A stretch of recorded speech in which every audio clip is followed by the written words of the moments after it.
Welcome to Video Head Cleaner, the podcast that, and I have two options today, that could probably be talked into becoming a hideous Cronenberg as long as a beautiful medical twink asked us, or that could inject whatever ooze you give us as long as we stay young forever. A beautiful medical twink could talk me into just about anything. Yeah, so I'm going to talk about him. Yeah. I'm Kyle. I'm Tommy, and we have a very, very special guest with us. Why don't you introduce yourself, special guest? Hello, my name is Basil. You may know me from the Dallas Voices, The Gayborhood. I played Time Bailey Robinson. Absolutely. Yeah, we are cross-posted on the Dallas Voices YouTube channel, the Dallas Voice being the Dallas area premier LGBTQ newspaper and media source. What Basil just mentioned is called The Gayborhood, a mini-series about, well, the Gayborhood and various schemes and drama that are happening. Check it out with our show as well. Indeed, it's on YouTube. Yeah. He's ahead of us, so I was going to ask if he had anything to plug at the end, but he's got it. Introduce anything else you want about yourself, but also what drew you to this film? Because we do let our guests pick the film, and so this is his pick today, and it's a great pick, mind you. Yeah. But yes, tell us about your connection or what drew you to this film. What are we reviewing today? We are reviewing The Substance, which, mind you, is one of my favorite films. As soon as I saw it in theaters, I was like, blown away.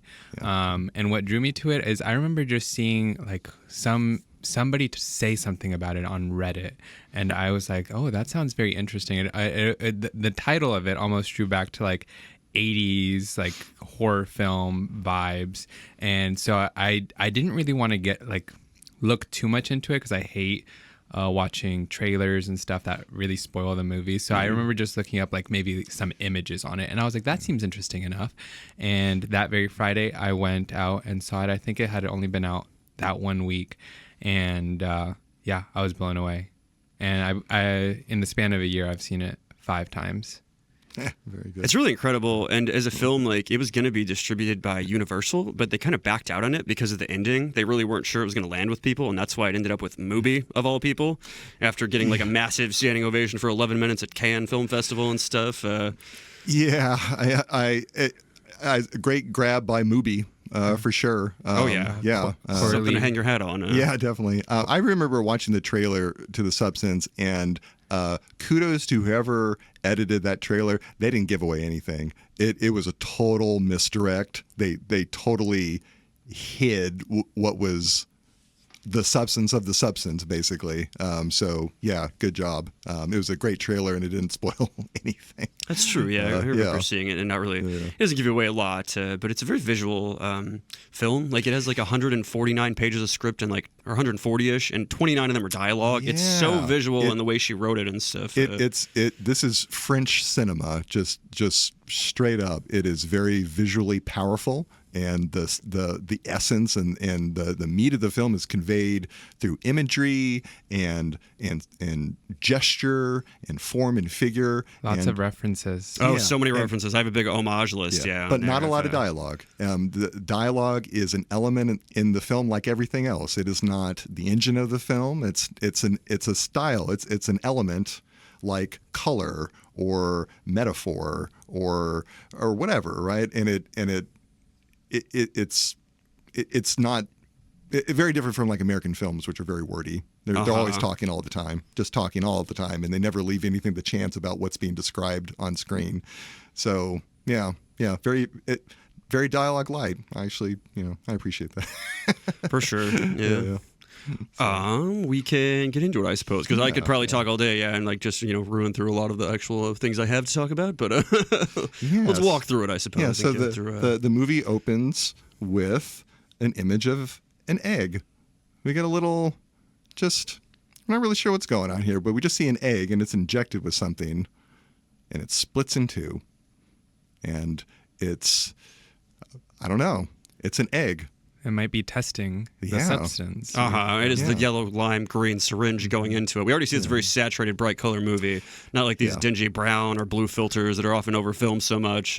Yeah, we get some very high key, high chroma colors. I believe it's on a blue background as well, which is very striking with the yellow yolk. And it's just, I guess, as we're going to discover, it's the underlying metaphor of the film, something, the center of which splits into two, but it remains the same thing, or in the same field, or it's the same entity in a fundamental way, but now different, or is it? It's There's a callback to it further along. There's plenty, just the visual like flashes of that and whatnot. And I mean, what you said, Tommy, is actually something I'd love to talk about at the end of was it all the same? Was it different? Like, because they really don't go out of their way to say that either, as like the whole concept of this or what happens to our characters. But really, we don't dwell on that shot too long. We get it for a moment, it's gone, and then we move right onto a scene of a Hollywood Walk of Fame star being set up here. We're seeing the installation of the Hollywood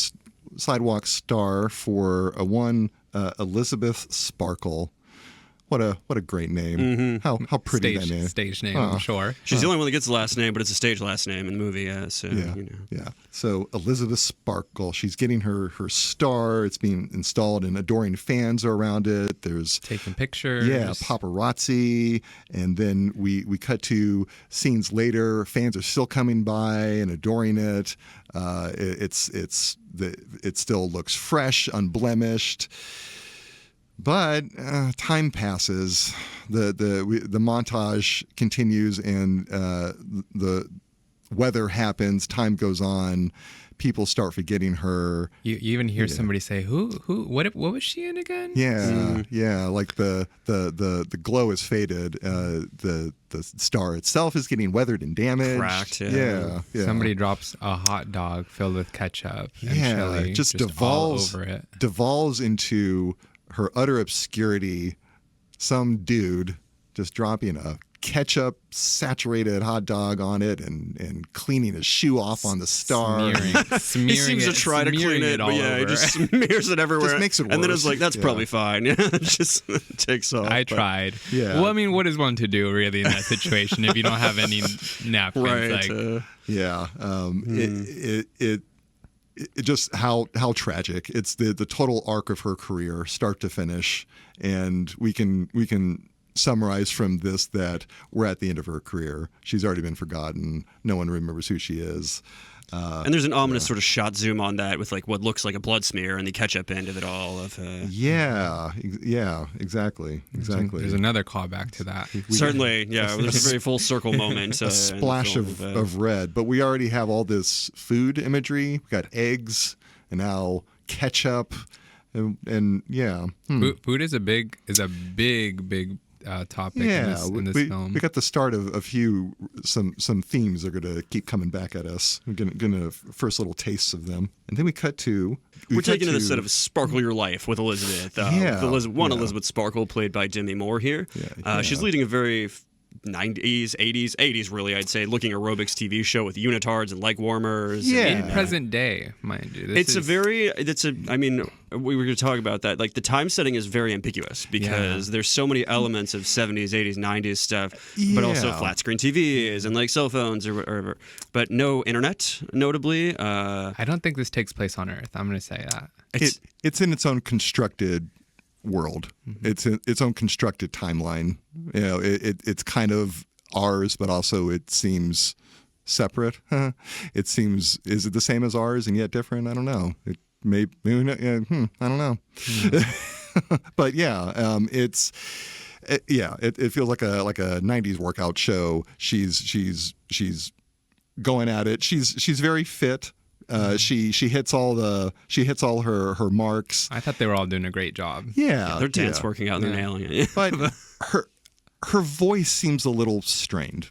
Like, it seems like her voice is a little dry. It's kind of cracking a bit, right? There's not it's a little almost raspy. I don't know, there's just kind of a quality to it. When you see her face in a close-up, the camera really, they highlight those lines, like the first kind of onsets of just age. of just getting old. Crow's feet, wrinkles in your forehead. Your skin is not as lush and plump as it used to be. And just drag her. She looks beautiful. But I think she looks beautiful. You can see it's kind of like her star on the sidewalk starting to weather. Yeah, you can see just she's a fitness star, and it's even more. That's what she's been like weathered down to. Certainly, there are cracks in the star, cracks in her beauty or face or stuff. Because she's 59 playing 50. She does look great, mind you. Yeah. But it's there. Age happens to all of us. It comes for us. Yeah. Again, still beautiful, but. When you're in careers fitness, it's kind of like being a professional athlete. The clock is ticking really aggressively on you. The casting for Demi Moore for this role was absolutely amazing. By the way. Yeah. I thought it was a great casting decision to have a beautiful aging woman that clearly shows that she's had work done as well to prevent. Sure, yeah. Or minimize the signs of aging. Yeah. No, there's a narrative on her face already, and like it just, she just tells the story immediately, and just because we're perhaps familiar with Demi Moore, the actress, right? She's had a kind of a tabloid-filled life at points too, so we respect that she's kind of an elder actress, and so. Yeah, she kind of brings that gravitas to this, right? Especially about a celebrity who's aging. I think this was the role for her entire career. Like this was amazing. And the director thought she'd be great, but wasn't even sure they could get her, essentially. And so it was like, we'll probably look elsewhere. But then it just all fell into place, and always we'll talk about. But no, excellent casting. We cut to her walking down a kind of red hallway with all these posters of her show, right? It's just it's like a monument hallway to her, right? Just her tribute hallway, very red. More just a big splash of red down the hallway. The carpet's even kind of red. It's this kind of garish, like 70s pattern. It kind of felt like The Shining, it was like that reminiscent of that for that sure. carpet, But yeah, it's all about her.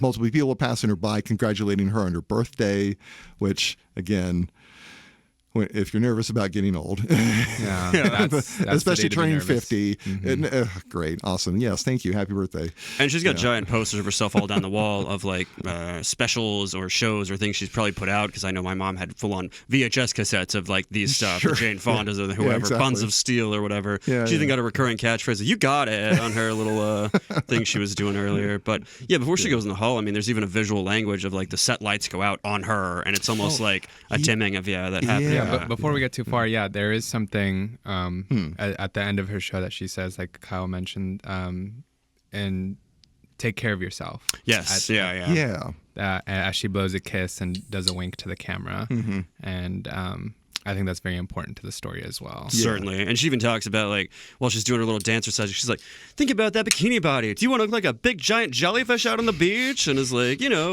Next week we're going to be talking about how to get rid of those tough to get rid of love handles. Yeah.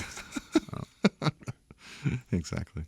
And something about that scene too I want to know. The lighting, I love the way how they highlight the spotlights on her. They have a kind of menacing hum to them. Like there's just something sharp about the lights when the camera cuts to them specifically. Like you see her, doing the show all right, but just the bright light. It's just this kind of angry hum in the background, and just kind of a nice element, something menacing just there. But yeah, we find her ultimately in the bathroom, right? She just going to the bathroom in a stall, just going to the bathroom. The women's restroom was broken down. Yeah, and so she has to go to the men's room. While she's in the stall, in comes the producer of the show. Hasn't been named yet. If you've listened to other episodes, thank you, Kyle, for pointing this out. But sometimes the name of a character is held back, and it's worth noting that. His is very important, too, when we do learn it and whatnot. Yeah. As another referential bit is what this character's name. But this is Dennis Quaid in here. Dennis Quaid. Yeah. And he's just kind of just kind of a shit. He's Another just kind great of casting just kind of a call. schmuck, right? He's a Just gross character, both inside and out. And every scene he's in, he literally is just grossing you out, and it's very intentional on it. And there's a lot of close-ups of his grossness and what's going on, and it's often even just like banal, just things that a human would do, but he just plays it so. He's grotesque. Whenever if he's eating, he's smacking his lips. If he's smoking, he's blowing it at you like on purpose. And if he's saying something, he says it loud and obnoxiously. Crassly, He represents like the white privilege of a man. The male gaze. And I don't know how much of it was acting either. Like I think he's like that in real life as well. Ooh, shots fired. Wow. And it's just a man in Hollywood, because I mean the way he talks in this exact scene, he saunters up to a urinal. We're treated to an extreme close-up of him, like I mentioned. Doesn't wash his hands. Yeah, he talks about how they need. That's true. Yeah, he talks about they need a hot new young girl to replace the old bitch. Even though the old bitch is in the stall, clearly hearing all of this, he doesn't know it. How he's surprised she's been able to stick around this long. Is mocking her aged out fertility. It just doesn't care that it's her birthday. No, no. Yeah. And on his way out, he yells, "Find me somebody new now. Somebody." I think that's not an accident, right? Not someone, but just a body, a young body, which would of course be this character and his attitude. And he also says, like, this is network TV, not a charity, because he jokes about, like, he does say in a reference, and we never learned what she got an Oscar for, but he's like, oh, I know she got an Oscar, but that was forever ago. What was that for? Like, King Kong? King Kong, yeah. So he leaves. She exits. She looks just shattered, just destroyed. Yeah, she takes a big, long look in the mirror. Yeah, and she turns the water on and just lets it run. The gravity of the situation has hit her, and she understands. Yeah. What an awful birthday. Yeah. And it's right after this moment we get a title card, Elizabeth. Right. So we are, presumably, we're getting her story, her side of things. Yeah. We get a bit of structuring of the film, right? So this is perhaps a chapter, the Elizabeth chapter. Mm-hmm. But we cut back to the producer.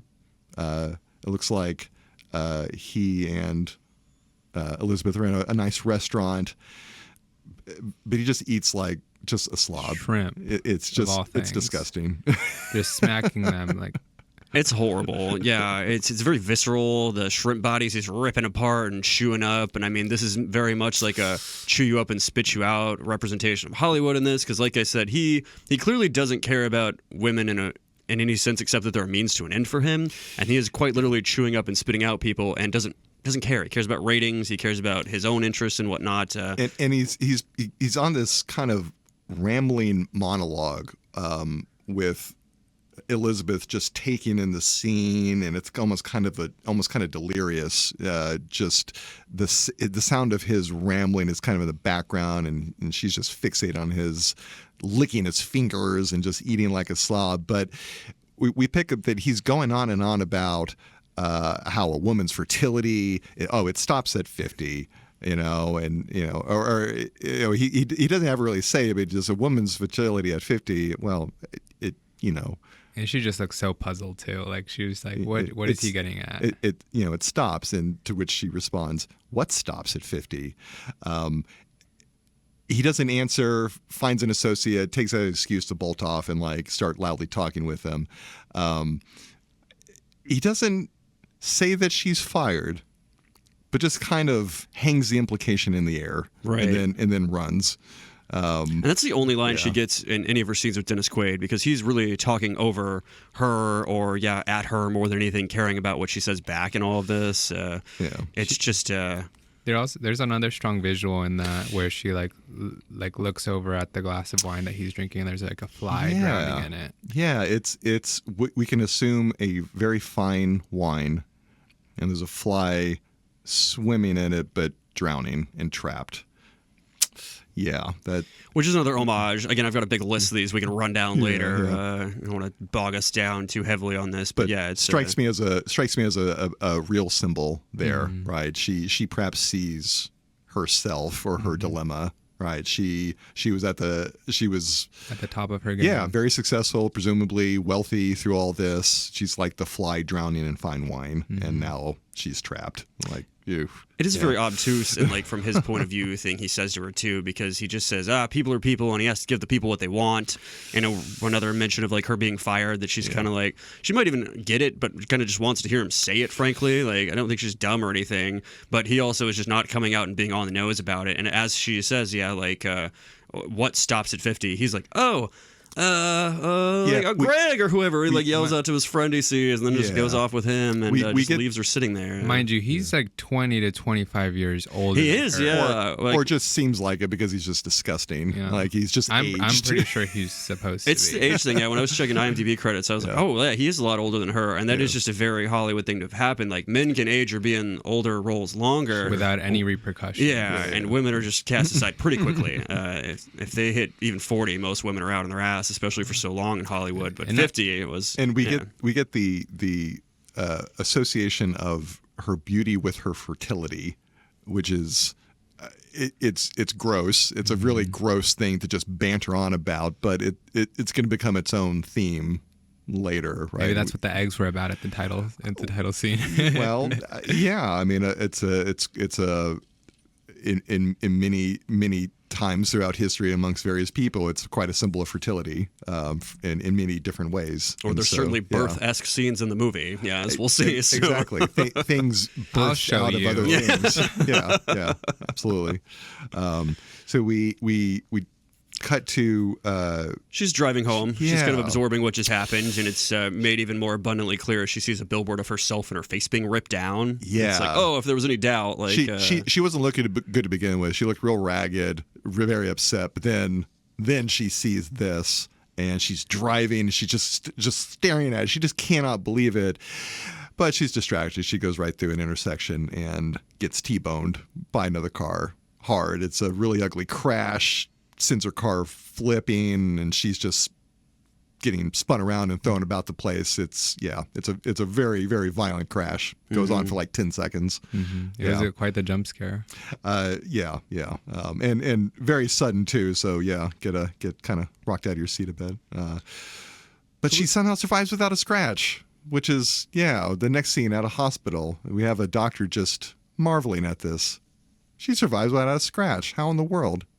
Oh, it's your birthday. Yeah, it's her birthday. It should be good news, but she's still very sullen and facing away in this. Like as men talk at her more and looking down, depressed, her hair just like laying over, covering her face. Distraught. And good point, Kyle. It's yet again, it's another man who's assessing her body. And with the best intentions and is saying all the right things, but it's just still, and she's been through a crash and she's just kind of hunched over, just obviously traumatized, and ultimately just breaks down just in the middle of this exam. The doctor's like, my wife loves you, and is like saying yes, right things, and she's just like, she's got a catatonic, frankly, as it were. Well, she in shock. We can easily imagine. She just somehow survived a massive car crash, but and so we do have the doctor there. Also in the background is a smoldering twink who I thought they both left the room, I suppose, when seeing this because of the way it's shot or whatever. But as she's kind of sitting there, kind of just dwelling upon things. I think he comes back. Smolder twink pops back up, and that's what I was like, he just kind of goes over to her and wants to run another test, and she's like, I thought he said we were good to go. But before the doctor exits like the producer did just a scene before, he looks at his pager. First of all, he has a pager, by the way, in case we're wondering what time this is in. Who the hell knows at this point? But he's got a pager. He gets a call. He very much takes that as his excuse to leave. So once again, another man is assessing her and then bolting when it gets rough. But we do have the most beautiful medical assistant ever. Just this doctor's medical assistant. He's just model beautiful. He looks like they just ripped him out of the plastic from like a Ken doll set. Like he's fresh from the factory. Just strikingly model beautiful. Piercing blue eyes. Yeah. I guess I know what y'all like. Well, you should listen to our him episode. I'm a man, damn it. I'm a man. But Smolder Twunk, with his beautiful eyes, undoes her back draping and starts to feel along her spine. And there's actually a few scenes in this movie leading up to the birth scene or whatever, where her back is fully exposed, and this is one of them. Yeah. And he's kind of feeling along it, and she's like, "What are you even doing? Like, I thought he said I was good to go." And he's like, "Oh no, just one more test here." He's very assertive with it too. Yeah, He yeah. almost- and is very interested in her spine. Notes that she has a very, very strong spine. She's a good candidate. Yeah, calls her an excellent candidate, and she of course looks puzzled by this. Like what? What do you mean? We also see some sort of birthmark on his arm while he's doing it. He's got an odd blemish. Yeah, it really stands out. It's like real purple, and it's just kind of on one of his hands. Almost kind of like maybe like an osmosis, like a cell going through osmosis. It almost looks like. I don't know. Yeah, but for as beautiful as it is, you know what? That might actually be what it is. Like. We don't really know, but for as beautiful as he is, it really stands out. Like it's just, ooh, boy, he's got just like this rotted looking something, like some. I don't know if it looked rotted. It just looked. It looked like a birthmark. It's a bruise looking thing to me, if anything, because it's like if not almost a purplish, little dark putrid. purple, red, something. Yeah. But a little bit. But also, he slips her a thumb drive. That says on it the substance and has a phone number on it, and also includes a note that he scrawls out in pencil that we see later. It says, "It changed my life." Mysterious. We cut to her outside. She finds the note, doesn't really understand what it means, but she also bumps into someone that that knows her. She knew from high school, I believe. Yeah. well, after being reminded, she's interrupted by this guy. By Fred. Apparently calls her Lizzie Sparkle. So I guess Sparkle is just her last name. That's I don't know. Maybe she's from the Sparkle family, the storied Sparkle dynasty. But it just is enamored of her, just loves her. Is so happy to see her. I mean, she's a beautiful woman. Yeah, right. Yeah. Calls And her I the most mean, if beautiful you girl in knew, the if you world. grew up with somebody that became a fame or star person, you'd probably be like, "Oh my goodness, it's so good to see you." But then he's like, "Oh, I'll introduce myself because you probably have met so many people since you've known me." And he's Fred from 10th grade homeroom. And she's kind of like, oh, okay. Yeah, I guess. Like, sure. She's definitely showing her a different type of affection than the other men have been up until this point. Yeah, I mean, he's kind of giddy with stardom, but just also remembers her as just like the girl he had a crush on. Right. So the most beautiful girl in the world. Yeah, just is so happy to see her. And she almost, oddly enough, seems happy to see him. Right. It's been a rough day for Elizabeth, and she's almost like desperately happy that she's getting this kind of affection. He proposes to have a drink with her, and she hesitates, and it's like, "Oh, of course, you're busy." But then offers to take his card. Almost, again, it's kind of a desperate quality to it. Like she seemed polite and ambivalent to me. I really didn't read it as too much like being into it at the moment, I suppose. But, I felt like I thought it was an awkward interaction. Yeah. I didn't read it as like a. But to me, there seemed like a desperate note in how she was interacting with him. Like her beauty had been called into question. Her age had been presented to her in a very just awful way. She just got fired.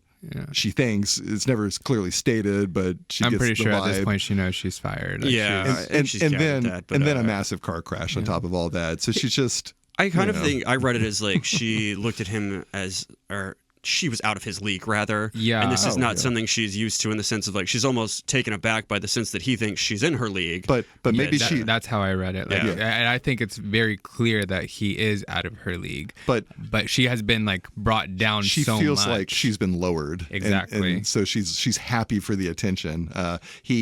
He writes his number on his cholesterol report, which apparently is just terrible.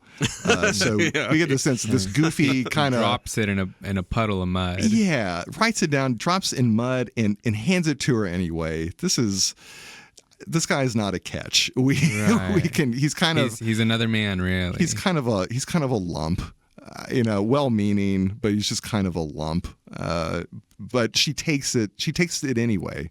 That's just the day she's had. She'll take a phone number from just this awkward, goofy, homely-looking dude after it's been dropped in the mud. What a day. Wow. Poor girl. Yeah. Did you get any, like, what did you think of this guy, I guess, before I... Yeah. What energy did he bring to you? Because we did an episode on somebody that I think... He seems like Ned from Absolutely. from Groundhog Day. That's kind of Ned Ryerson. I had Ned Ryerson vibes from this. He struck me exactly as that, to the point that I literally went and Googled it, and I was like, was this like something? And it was like, yes, this is widely accepted as like another homage or reference to Groundhog Day with Ned Ryerson. The I feel like this film has a number of homages, like Phil, Phil Connors, exactly. The carpet in the hallway seemed very Shining-esque, and now this, and Ned is talking to a puddle, and this guy just dropped his number in the puddle and gave it to her and stuff. It's very, and it's an awkward high school interaction that was not really asked for or whatnot. That just is forced upon the person in question, character. And it highlights the character's sense of confusion and displacement. So it shows them, it highlights their weak position. So it kind of structurally has the same kind of function. In a way. So, yeah. I feel proud of that. But also, we've recently analyzed that film, so I was like, eat my ass, Gryffindor. 10 points to me. Yeah, for catching that. Call back. Yeah. Hey, how you doing? So we transitioned to her at her home, this penthouse. Top Beautiful. floor. It has a grand view of the large city. window with a billboard just sticking right in front of it. Yeah, but then we cut to flowers, roses, a bundle of them on her table with a note, and it says, "You were amazing." Past tense. Were. Yeah, and even zooms in on were, because I was like, is that something? And then it zooms in. I'm like, okay, yeah. Once again, she's been fired, but no one has actually said that to her. Has been. Everyone's just going through the motions that this has happened, and she knows about it. Just how awful, the kind of gaslighting quality of this. Just everything about it is so just gross, and just you really feel for her in the face of this. Just the hanging the implication, but never just having the respect to tell her. One of the things that I asked myself, like while watching it up until this point, was like, did she not plan anything for her birthday? Did nobody plan anything for her birthday? Is this just how she's gonna spend her day? It doesn't seem like she has a lot of strong acquaintances or friends or family. She seems very alone, very, very alone. That is true. One of the things Demi Moore asked when being asked to play the part is like, she doesn't have a family. Like, I have a family and stuff. I'm not that, but she pushed past that and did whatever. But I think that's very much part of it. There's nobody there. There's a bitchy neighbor or something at one point, but really nobody in her sphere of anything that comes to check on her. Who's a loving figure. Like any kind of caregiver in her life. We see a maid in the background once, but like nobody that she doesn't even talk to that person or anything. So it seems lonely. I mean, sometimes it can be lonely at the top. In wondering why she's about to take the course of action she's about to take. This is perhaps why. There's no one that's talking her down, and there's no one that will catch her if she falls. Or that values her as a person, really, versus as a star, or as fame, or as beauty, or whatnot. She doesn't have a close group here. Yeah. So we see the flowers, the note with the terrible past tense in it, and she remembers that she has that thumb drive, and she plugs it in to her TV. Mm-hmm. Yeah, I mean, to her smart TV. Yeah, again, we have smart TVs. Yeah, so the technology is just all over the place. I love it. I love it. Yeah, it's pagers and smartphones and smart TVs and thumb drives, and it's just aerobics videos. It is all over the place. It kind of creates this weird like omni time. Right, it's kind of a collision of multiple decades. It was a choice. It was meant to be timeless, according to the director. And to just kind of throw you off, kind of unsettle you a bit in this kind of surreal world. Yeah, where are we? Yeah. That's a great device. It kind of it primes you to accept a wacky premise because you kind of feel like you're in a kind of an alt world. So but she plugs in the substance thumb drive, and we get the pitch. We hear a male voice, and I love this voice. There's something detached. It's very detached. There's like a kind of assertiveness to the voice, but it's not. There's like a force. I don't know. There's a very like present, like a stately quality about it. I've been thinking about this voice like just How to ever since describe seeing it. This is the same one that's in the phone calls, right? We're talking about this voice. This is the voice of the substance, and this is the voice that will be interacting with Elizabeth later on. I love the quality of it. It's both.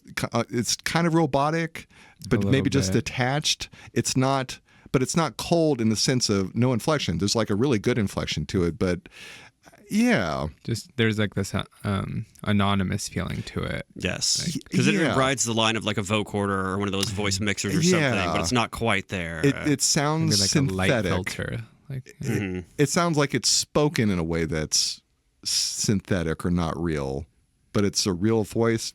Just kind of a uncanny quality to it. I also like the sound effects that get introduced right around this point. We get a lot of kind of reverb heavy ripping sounds, like whenever the substance is whenever the subject of it is present in the film, we get these kind of ominous background like ripping chords and whatnot.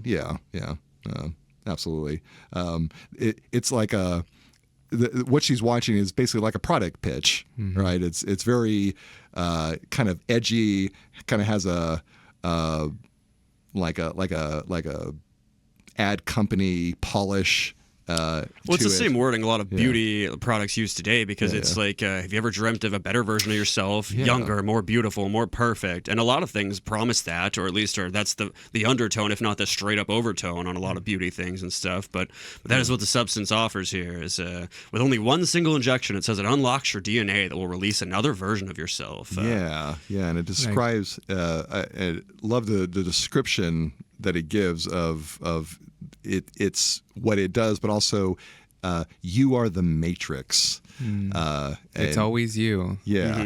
Everything is you. And then we get some visuals of cellular division. We get the sense that taking this, it's gonna cause some cellular division process. It's still not entirely clear what's gonna happen, right? But somehow this new, younger, fresher, more perfect version of yourself or offshoot of yourself, somehow it's going to be generated. Again, it's not very, we don't really know yet, but we get into a list of it's kind of like a preview of it, like 1 week on and off, and then you are one. You can't escape from yourself. It's like a sales pitch, but it's also there's some visuals with like a clay ball where it like splits. And then one is like super nice and rolled, while the other one is just kind of like rough and used. Exactly. And he opens and closes his hands to like show the 1 week you, 1 week them. It almost feels like a Zen koan, right? A contradictory statement designed to provoke philosophical thought, right? And I want to also mention that the clay or the Play-Doh that he's doing this with is the same color as the yolk. Right. Because I thought it was egg, I guess, but obviously egg doesn't have that consistency, but it's the exact same color. It's egg yellow, right? This color has been established, and it seems to be adding to the portfolio of yellow, right? We get another instance of it, but it's also very similar to what we've seen before. And we didn't mention, we saw, Elizabeth in her bright yellow coat for the first time outside the hospital. She's going to wear that a good bit in this movie. It's a very bright, but also, we'll get to it, But you are one. You can't escape from yourself. We're already getting what seems to be a contradiction, right? Something splitting into two and yet remaining the same, and not just of the same type or category, the same entity. Mm-hmm. How is that possible? Right? Isn't this a contradiction? I don't know. Is it? Is it not? Yeah.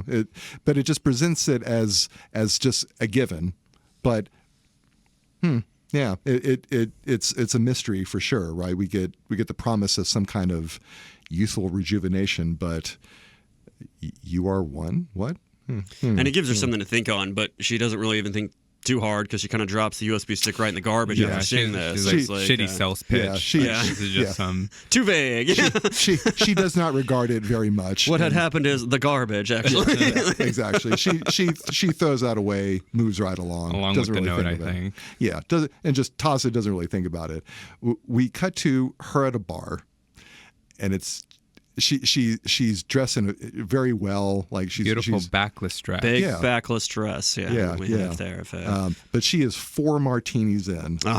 She is deep in the drink. She's celebrating her birthday. That's what I was going to say. Yeah, you said she wasn't going to celebrate her birthday. No, I said did nobody plan anything with her? Is what I said.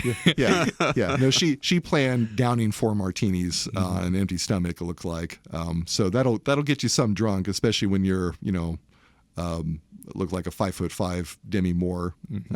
Yeah. Right. She flagged him down for more too. It was just the 4 in front of her, and she was like, She was not done. Well, she sees like a young couple, like kind of in love at the end of a bar. The girl is young. Yeah. Okay. The guy fair. was older. Yeah. And of course, She's just harping on him. They're having a good time. They're laughing. They're giggling. They're drinks in. They're obviously going to go back to a hotel room. And she is ready for her check after seeing this. She looks at that and just she leaves. She's had enough. And then we find her at home puking in her bathroom. In her backless dress. Yeah, in her backless dress. It's which shows the detail of her spine. Yeah. Again, I wonder why. We're just seeing her spine. It's just really being put out there, almost taunting us. Her excellent squeezable spine. Exactly. But yeah, so she's back at home. She looks just pallid and ragged after puking. She's looking in the mirror, just kind of musing over her face, and then we see her musing over some like trophies, awards, accolades. Past accomplishments. We got told she has an Oscar, and that's one of them we see. But it looks like she has like a snow globe filled with gold glitter, right? Like it looks like a ballerina in it, and she's maybe like a childhood memory, or maybe something she wished on, like a first accomplishment or something like that. But she muses on it, but then throws it against the wall and shatters it. I think on her face, isn't it? Isn't that where she right in the eye? Right. Yeah. There's a big either painting of her or portrait. Picture. Yeah. Which exactly. looks nothing like her. It's supposed to be the young version of herself, and I was like, who is that? It's almost like it's a perfected her. So it's already. She was muscular, like big, but something that she is primed to want, and like the proof is just right there. She's got a perfected image of herself that she has just been. She's centered in her home. Just a very powerful symbol, and she just put out the eye of it, which again is going to be meaningful later. We're going to footnote that one. So we cut to her in bed, red sheets. We get more. Red. We had red walls in the bathroom when she got the bad news, right? And now just red. It looks. I think before she gets to the bed, she takes another big long look in the mirror. Yeah. She's really kind of staring into the mirror, almost kind of into the void too. Like it's been a hard day. Has this been one day? Yes. Oh, it's all been one day. This has so been far. This has been one day. This has been a very, very long, difficult day for her for sure. There's a car alarm outside. She then goes to to take a shower, and the sound of the water is just really sharp. Like it sounds very aggressive. And then she goes into her kitchen, and her maid is vacuuming, and it's just sound is just punishing her just left and right, and just everything is intense and terrible, and just everything is awful. Not having a great morning. She's just flipping through the mail, and she sees, she's actually Well, reading before a this, I newspaper. mean, yeah, because she's actually reading a newspaper. The first night, she goes and gets like the substance stick back out of the trash to get it and call the number on there. Might have been like a drunk. A decision on that because she kind of just was reminiscing back on that. But she sees an ad for an audition in a newspaper first, and this is what provokes her to do it. Right? It's to replace her. It's an open casting call looking for the next Elizabeth Sparkle, basically. I think it happens before because she goes to the mail right afterwards and gets the package or a letter from the substance person. She does call in her sort of distraught state after staring in the mirror and whatnot. But she calls and says, "I'm interested. This is Elizabeth Sparkle." Yes, and then she gets the. I noted that she's sitting in a seat with a red cushion. We're just getting a lot of red, just like following her now. So we have some ongoing color motifs. We have yellow, as we noted, and now red. But yes, when you make it to the newspaper colors. in the morning after she makes that call, you do see the thing that's essentially it's straight on the nose. It's like casting call to replace Elizabeth Sparkles, and so that does make her sort of crumple that up in disgust and then start to go through the mail. Which she gets her first letter. I wonder if it actually said that or if that's just how she interpreted it. she might be like an unreliable narrator. Could be. Yeah, but no, you're right. She had actually made the call to the substance, and now she discovers that an envelope has arrived, and it just has an address. Yeah, overnight shipping. Good job, substance. I guess. They just sent a letter. Almost like they brought it to her mailbox personally, almost eerily fast. But it doesn't seem like they got a lot of customers. So it's difficult to say. It's all very mysterious. It's all underground. She's black given market stuff. Yeah, she's given a number. I suppose she's hardly over 500, so that could be the case. Yeah. Well, her number is 503. Whether or not that means she's the 503rd customer, it's hard to say. It's not very clear. But she's given an address. She makes the trek to this place, and it's in a bad part of town. It's abandoned. There's no one there, but there are abandoned cars. Mind you, she puts on like this incognito-esque, like I don't want anybody to see me, but like sunglasses on, but a big yellow coat saying, bright yellow just coat. saying, look at me. Yeah. It's she's going incognito, but she is still a star, and so there's only so much incognito that she's capable of. As we see, like she doesn't drop her fashion sense. But this is a desolate, just broken part of town. It seems almost like the end of the world, kind of Mad Max-esque. But there's graffiti, again, like abandoned cars and whatnot. But she makes the trek through kind of the wilderness. Like, we get the sense that she's almost like leaving civilization. She's going to like she's never been to a part of town like this. Yeah, like. Exactly. Like she's leaving her world for a moment. She finds this alley. She in the envelope that she received was a key card that said her number 503. It opens the door only partially though. She has to kind of crawl into it, kind of like crab walk. She literally has to lower herself. It's kind of undignified. She has to lower herself. It's about 2 feet, 3 feet off the ground. But she has to lower herself for this. Like they make her demonstrate that she really wants this because they make her crawl for it. It might just be a faulty door as well. But, it could just be a faulty door. The symbolism is definitely. They are a terrible business. She does have to. Yeah, maybe a faulty door is just a faulty door, but with the day that she had previously, it seems meaningful. But she has to lower herself to get into this dark, poorly lit corridor. She looks nervous. Trash everywhere on the ground. It's just as scary as outside. But she walks towards what you kind of see like a light at the end of this hallway, and she turns a corner. In this room, it just couldn't be any more different than what she just ventured through. what is it like? It's like a Amazon locker. Kind of. It's like pure white, but it's definitely an Amazon locker-esque situation. Yeah. It's like if you it's like an Amazon locker at a day spa.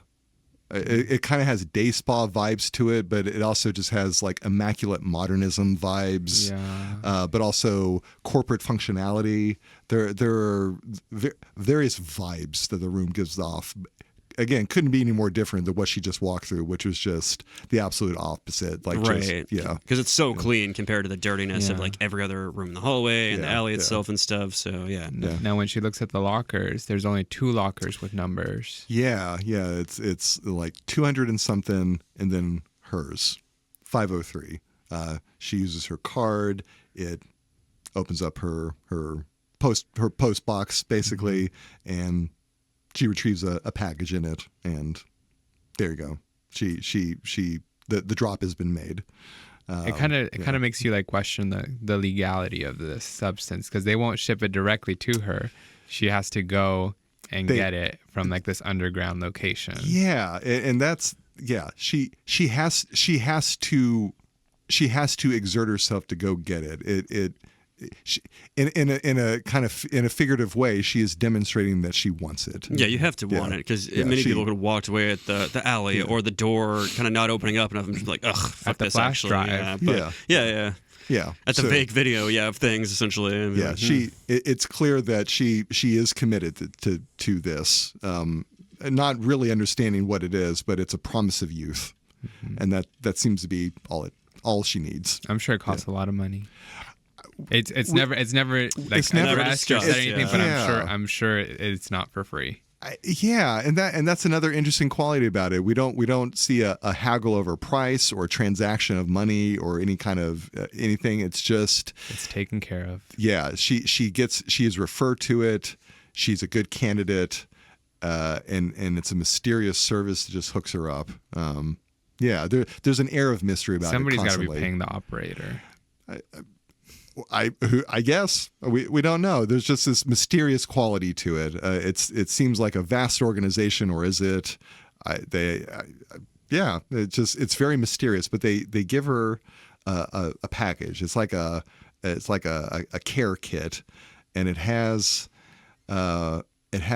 instructions. There's layers. So the first one is there's a one. Yeah. It has an activator syringe and a kit that on the back says single use, discard after use. Yeah. Underneath that there's red. a 2. Well, let's talk about the activator. It's kind of a green juice. Yes. So this is what we saw green the liquid. eggs sort of get Vial. injected with, and presumably. So now we have another color. We have green now. It's like a lemon lime, like a yellowish green sort of. But we haven't really had a lot of green in this The film yellow to and this blue point. mixed together. Other than Elizabeth eyes. She has green eyes. It's the only other real source of green in the film to this point, right? And now we get another, and the color of the liquid's very similar. It's almost her exact eye color, but it's a very striking greenish liquid in a syringe. And the second layer, what's the second layer? So underneath that there's a 2, and it says stabilizer for other self. Other self, yeah. Again, it's just not. We're still not clear what any of this means, right? Activator. No, and none of What? these comes What with does that mean? instructions. Like Yeah. I They noted come this with down. vague instructions. Very vague instructions for just sure. More or less a title of what the item is, Step 1, step 2, step 3. and the most minimal instructions necessary, and it's still very mysterious. But yeah, stabilizer, other self. What? Still not very clear what's going on. But our third layer. Underneath that is a 3 it says switch. It contains tubing and a food matrix thing, or little tubes of just white gunk sort of cylinders, and they're labeled food matrix and food for other self, sort of nutrient pods. It's like a nutrient paste of some kind. Again, still not very sure what any of this is about, or what the total of all this is, but now she gets a little instructions, because the notes below that say you activate only once and you stabilize every day. You switch every week with that exception, and finally remember that you are one. Yeah. You activate, you stabilize, you switch, and the last card, all caps. Remember, you are one. Again, this reminder and this odd instruction or Don't lose yourself. admonishment or contradiction. The air of mystery is just even more palpable, even with this very neatly packaged set of items. And it all looks very neat. It's all very clean. It looks very professional. Just by the presentation of the items in the package, it feels legit. Medical. It feels medical. It feels like there is an authority that is overseeing this, just by way of the packaging and the design. Very, very like great quality about it. Still no clear information about anything about where this comes from, about what's going to happen, but it feels like it has authority just by way of design and fonts and things and just mystery. Just, very interesting. And she could stop here too. This is another point of like, well, this is weird, or this is something like maybe intense. I wasn't ready for this. Of like all these needles and stuff. But we then Lots see her of needles. We see her naked and just staring at her aging body in the mirror and seeming to have final thoughts about whether to proceed with this. Yeah, and she's touching around. She's like, she's beautiful, but just again, those first signs of age, just like the skin drooping more than it did when you were young. It's not as elastic now as you're older. We see it maybe sagging on her butt cheeks a little bit. She's still beautiful, but she's clearly she is longing for something. Some spots that weren't there before. Yeah, maybe. Some age spots. Mm-hmm. Yeah. And we hear the echo of the video on the thumb drive. So we hear the voice again. Do you want to be beautiful? Do you like the more perfect you and all that? So she begins this procedure. It kind of looks like she's about to shoot up heroin. Yeah. She's tying off her arm. She's getting the syringe ready.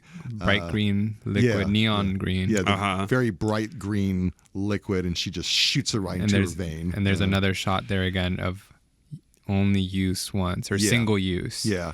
Activate only once. Mm-hmm. Yeah. Got a big old close up on the injection. I mean, this movie does the furthest thing from shy away from like things that might be gross or things you might turn away from in real life. It's like, no, here you go. Here it is. Look at it. I want you to look at it. Yeah. This film always finds those grotesque moments and makes them very vivid and just reveals them. And it because the film is always like gut checking you, which is great. And even just subtle things like the way that it like would show her spine when she's getting like examined. Like she's just so hunched over, and the light was hitting her spine in just this way that just it almost seemed like it was almost coming out of her body, and just things like that. It just we're already seeing this film really like find those moments. But she shoots up, and she looks like she has a moment of doubt. Like she's taking a moment and nothing's happening. Yeah, this shit didn't work. And she's just thinking, they scammed my ass. I'm foolish. God, I'm so foolish. But just a moment later, we get a sense that her vision is getting wonky and hallucinatory and delirious, and she drops to the floor writhing in pain, and she convulses, but then huge bang on her head as she hits the floor. Yeah, she drops real hard, and it clearly the substance, whatever it is starting to do its thing. It's kicking in. Yeah, she seems paralyzed. Like her eyes are wide open and she can't move, and she's just like very scared, writhing on the ground in terror. Just her back starts undulating and writhing, like her flesh is like there's something moving inside her. Yeah, exactly. Yeah. You see her eye pupil divide into two. We got a close up of her eye, and her pupil splits into like the egg in the beginning, and then the split off pupil kind of escapes. You see a little bit of the green like flash in the eye as well. Yeah. From the activator. But then we see her back split open.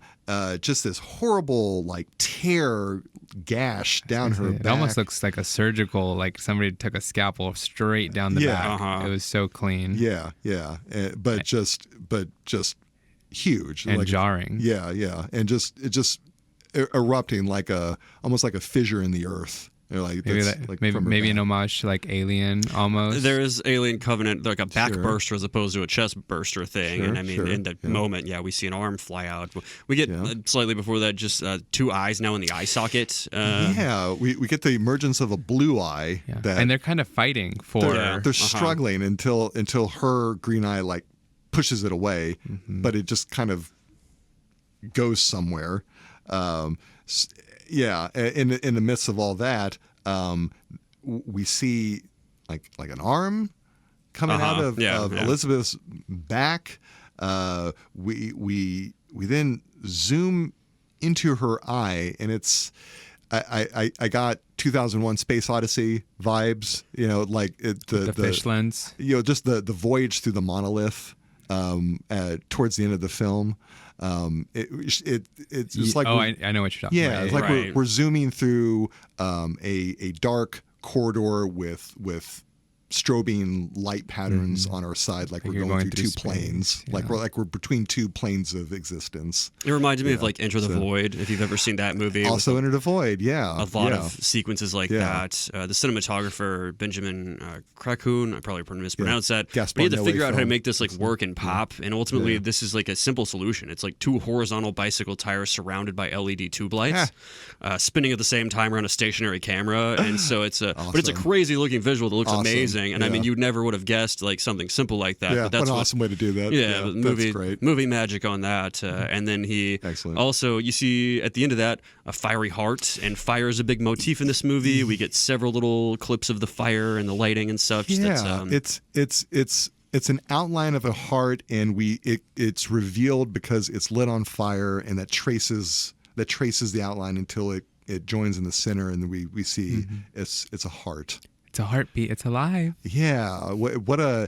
It's such a different kind of image from everything else that we've seen. Like this is it's very pragmatic, right?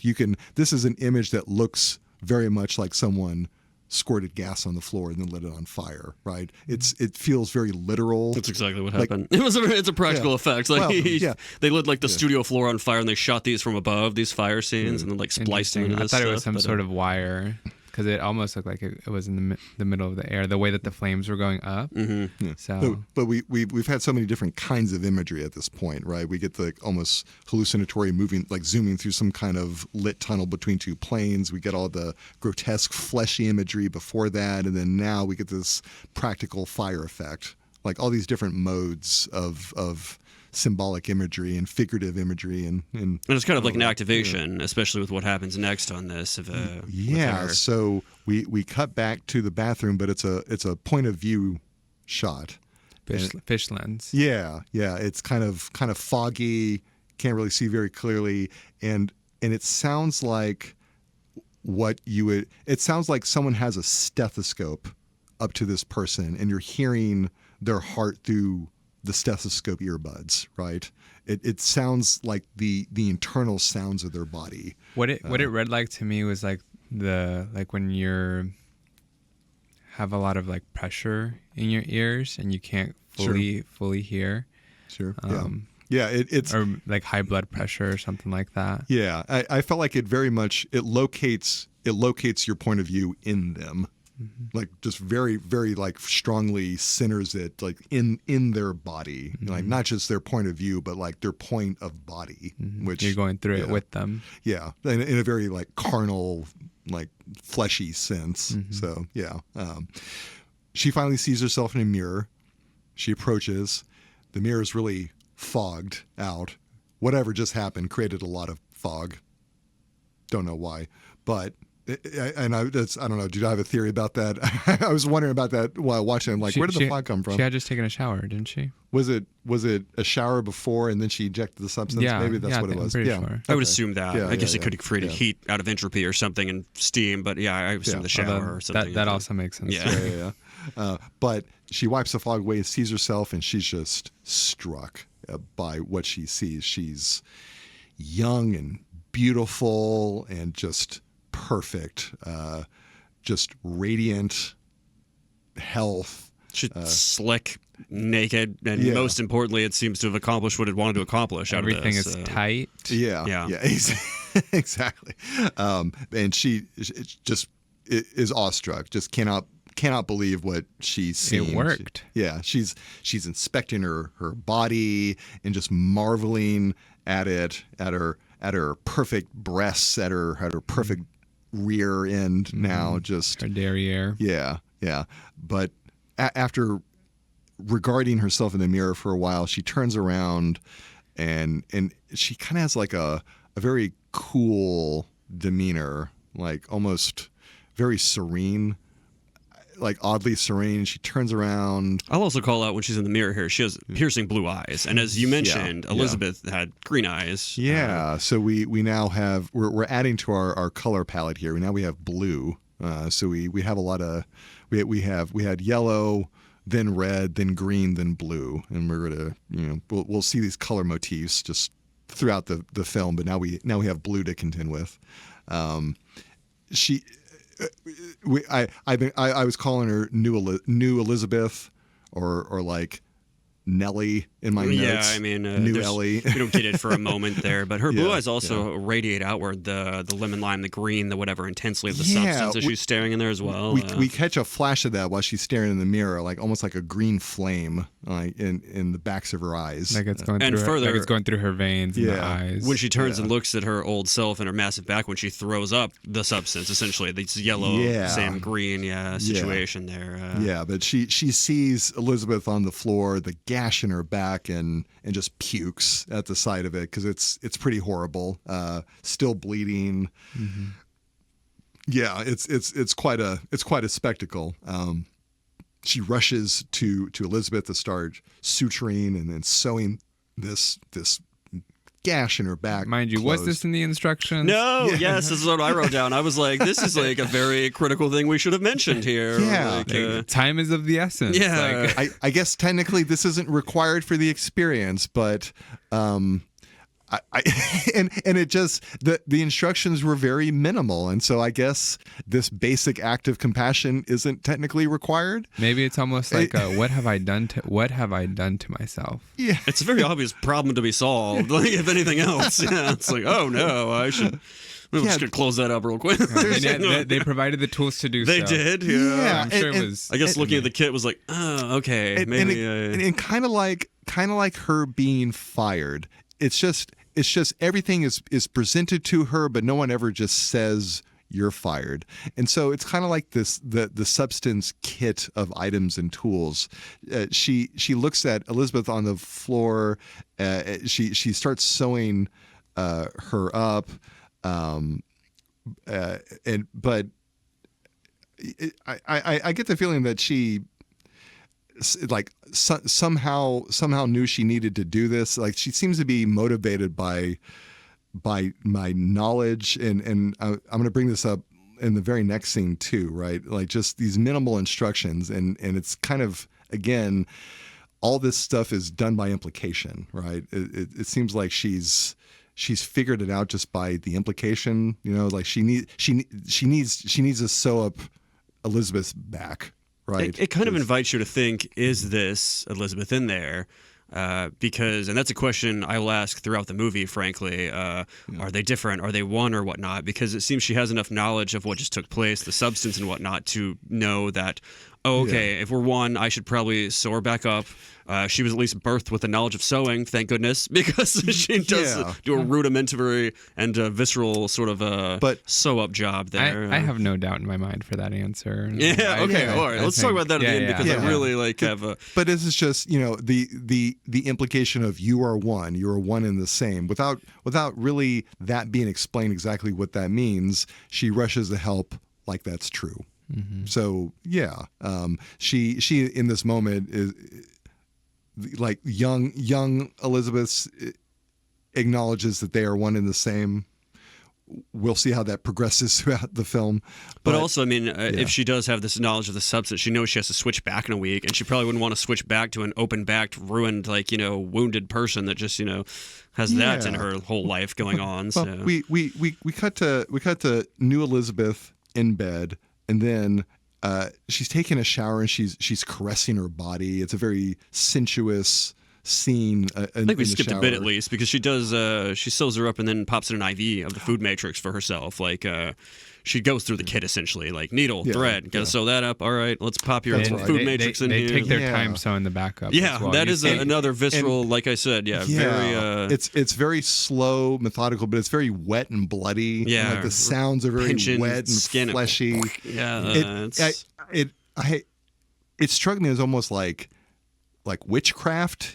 Like almost necromancy, It seemed like almost like Frankenstein, like a ritual element, and not so much like a surgical element at that point. Like we were in a different terrain, But she sets up the food matrix for Elizabeth, who's just on the floor, eyes wide open, still catatonic, just unresponsive. I think she puts the bathrobe on her though. She might the white bathrobe. But when the food matrix goes in, Elizabeth does whimper a bit. Like she's not dead. We get a noise from her at least. It's kind of like a gasp almost. Yeah. It's a something. Yeah, but it indicates that she's alive. And for sure. Then we cut to new Elizabeth, first in bed, but then in a shower again, just still appreciating this new body.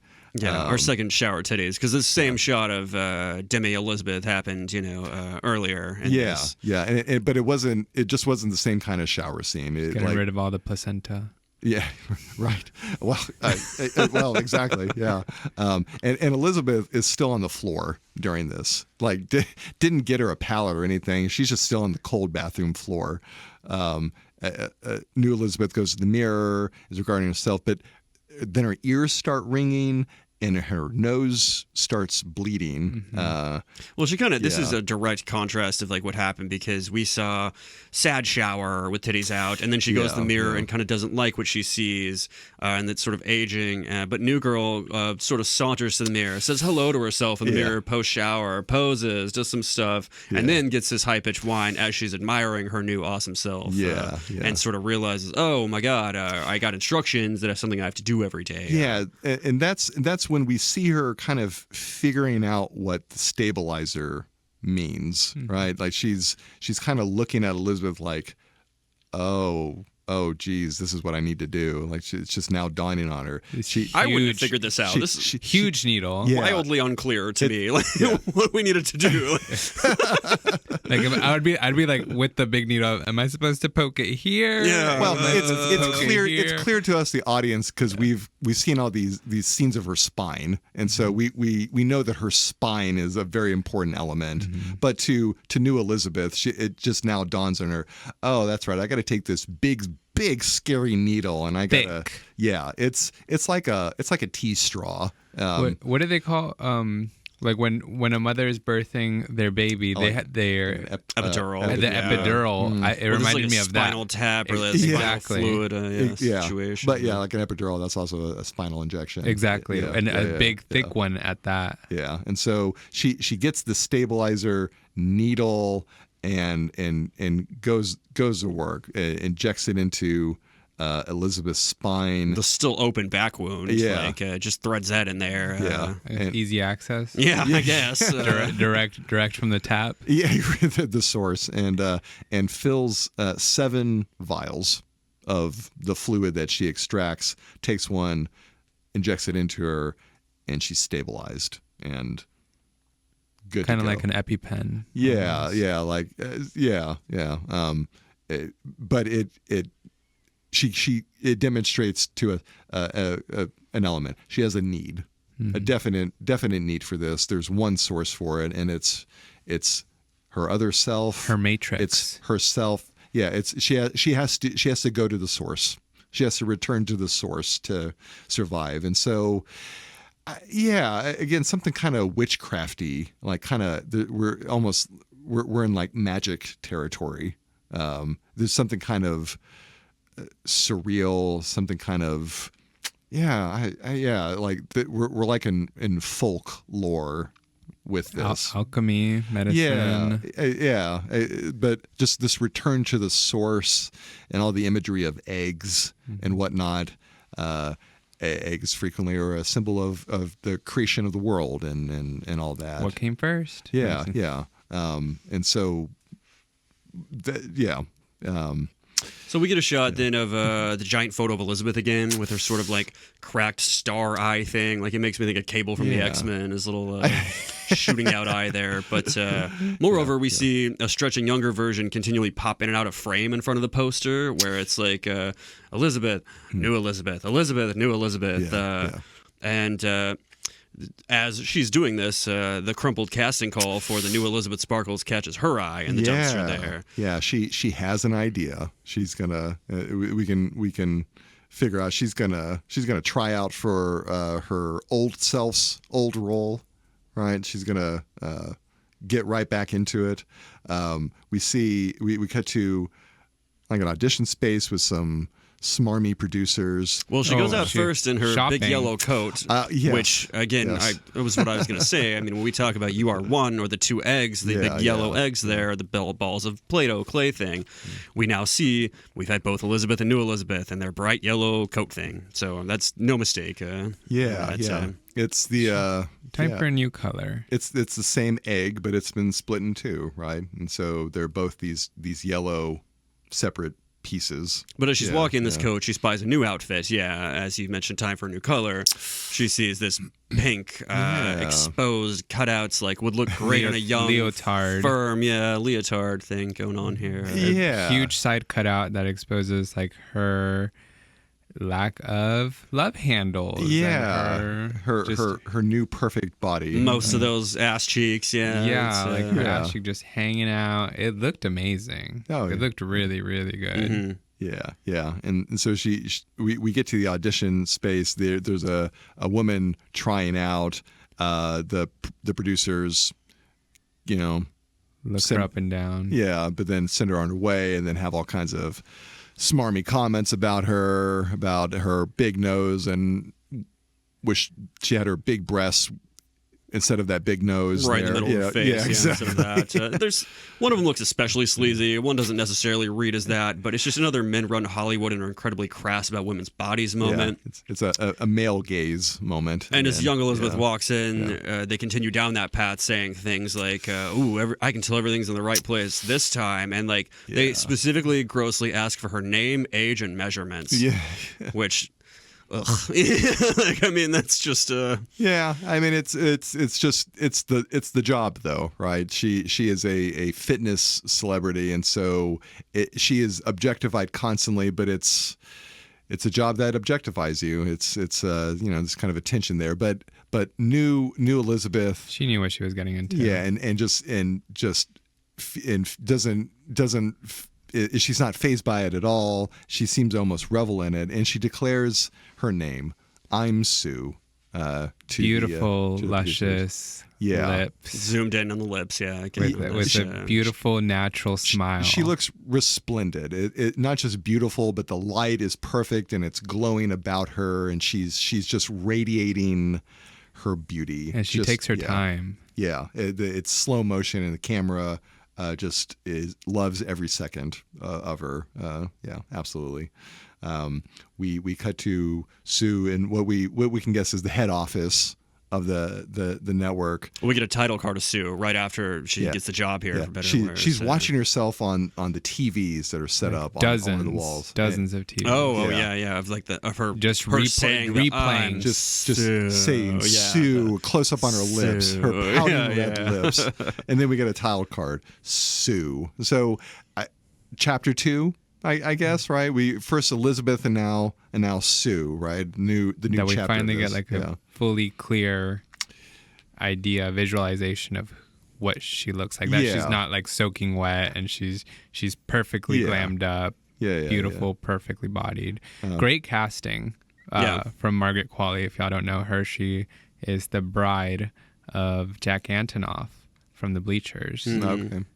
Nepo baby, daughter of Andy McDowell, for another Groundhog Day throwback on that. Wow, geez, yeah, another callback. There you go. We see the producer again, disgusting as usual. This time smoking, and it's just in the office. Yeah, and just it's a whole mouth anus vibe as it zooms in with the smoking too. It's just the gross bit. Like Dennis Quaid really committed to this. Like no boundaries at all. It gets real up close and personal. You can imagine this guy just smells just awful, just awful, like just BO and cigarette smoke and booze and sweat and the shrimp he's eating and for lunch. His fingers smell like whatever he just ate. And he didn't wash his hands after going to the bathroom. Yeah. Ugh. And I noticed he's just grabbing her up and down. Just pawing her. Yeah. Both times I've seen this movie, unless it's a wide shot of him like walking into a room, everything is so closely zoomed in on this man. You're always uncomfortably close to him. Yeah. Or he to you. He to you. Yeah, exactly. Yeah. It's always somebody that you want to take a step away from anytime he's around. Yeah.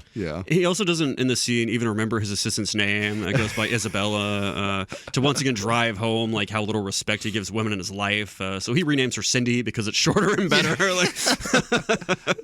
Okay, kind of like a rename from Elizabeth to Sue. Yeah, and I mean this woman's standing out of like to the right of the frame the whole time. She's certainly not the center. It's just just marginalized and disregarded with this dick move of just giving her a new name. Yeah.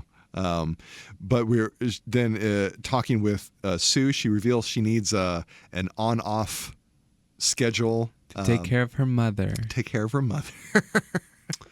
Which in reality, like it's kind of true. It is true. She did come from Elizabeth. In this very odd, grotesque way, was birthed of Elizabeth. Yeah, no, when you view the movie through like that sort of lens, like it opens up a whole another way of like experiencing and enjoying the movie. Kind of a moment of some clever wordplay. Yep, exactly. The producer agrees to the terms. She gets the job. We see her going on the photo circuit and just being the it girl. Definitely having her moment. And then we're back home. Old Elizabeth, Sue has put all her junk in boxes and is in fact calling it Old Elizabeth's junk. Before I guess we get to that, there's at least another shot that I wanted to talk about because when she gets to work on the show and stuff, we get the pumping soundtrack that accompanies a lot of this movie. Apparently the director listened to a lot of like different music to find this and really liked the just sort of electronic sort of thumping, moving along, like intense vibe or whatnot. Yeah. But as she does that, we get sort of a shot of this fire dragon, which was another practically done from above on the studio floor thing that's done excellent. Our second fire visual of this. And then they juxtapose that and put it on the back of her robe, this sort of dragon robe. And, custom made. The director, I had to look this up because her name, if you read it in American, looks like Fargit, but it's French, so it's Farge or Farja or something on this. Coralie Farge. Yeah, Coralie Farja. I looked it up, but I have it down there. But she says it's representing a sort of phoenix that rises from the ashes with the power to dominate the world, but with the darker tendencies that are supposed to be representative of Sue and what's to come in this. She has the power now. She's rebirthed and has the power to dominate the world. But with the dragon, as opposed to just like a pure phoenix, it does have a little darker undertone or something in it. It's like a fire dragon, which could be a very violent image for sure, right? It suggests a quality of Sue is she kind of like a dragon, like it's something aggressive and conniving and she's not menacing. The princess in the castle. Exactly, she's the dragon. She's not the princess. Yeah, absolutely. Before this, we see her going through her vials. Like she's having one day after another. She's going through one vial of stabilizer after another, like teaching a dance routine. So we can maybe guess that's what the ballerina in the golden snow globe is about. You know, she might come from a ballet background or dance background. Okay, well, we're gonna wrap up part one of our review of The Substance. yeah, we're just now getting into it. We've got a lot to talk about. I'm having so much fun. Yeah. And the next part will be along shortly. We usually release them within a week. So yeah. So stay tuned. Part 2 is coming up next.